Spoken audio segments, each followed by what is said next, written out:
I've had lots of questions about jealousy in polyamory. How do you not get jealous? Yada, yada, yada. So let's talk about a couple things. One, polyamorous people do get jealous.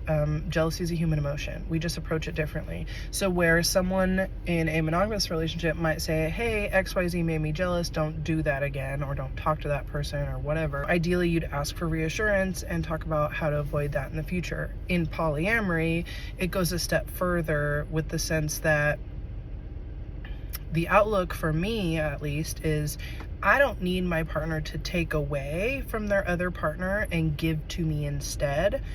I need them to give to me what I need, regardless of what they are giving to them, within reason. So if my partner takes his wife out on they go to a paint night, say, and I've been asking for quality time, instead of saying, you know, you must like her better than me, she must be better at painting, whatever. I'm not going to compare myself to her. Instead, I'm going to work through the triggered emotions so that I can come from a place that says, instead of you treat her this way, XYZ, I'm going to look at our relationship and say, what's important to me and how am I going to get my needs met? Not just by mirroring what he's doing for her, but instead, I've been asking for quality time. I would like to make this happen. So you go on your paint night, and tomorrow I'd really like to either go to another paint night or do something else creative that fulfills that quality time for me, fulfills that like envious feeling, because we don't have to take away from somebody else to get our needs met.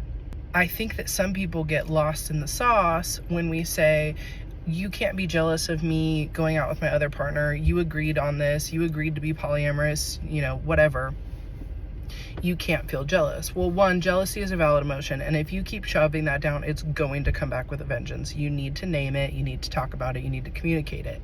If you communicate it when you're actively triggered, a lot of things are going to get lost. So it's really important to work through those emotions, and either you can communicate when you're triggered, but you're probably not at your best. So that's the time where you might want to be like, hey, I'm feeling irrational about this, or I'm feeling XYZ.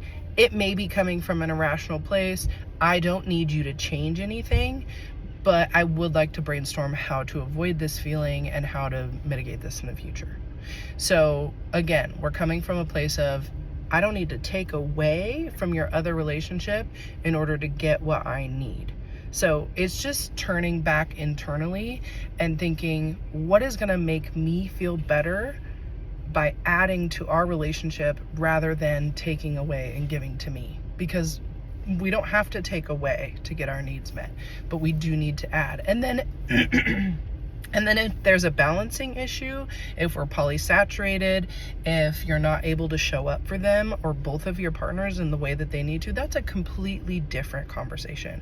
But comparing your relationships, if my partner goes on a paint night and I don't want to go on a paint night, but I'm throwing a fit because I'm feeling jealous of their quality time, it's super important to identify that, because it's not the paint night that's the problem. In fact, I might be disappointed if he planned a paint night for me, because that's not something I want to do.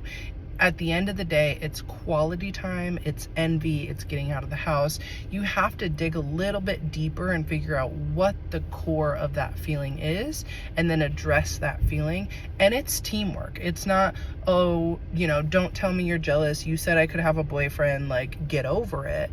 This is teamwork to build reassurance and to build systems that are going to help hold up the foundation of your relationship.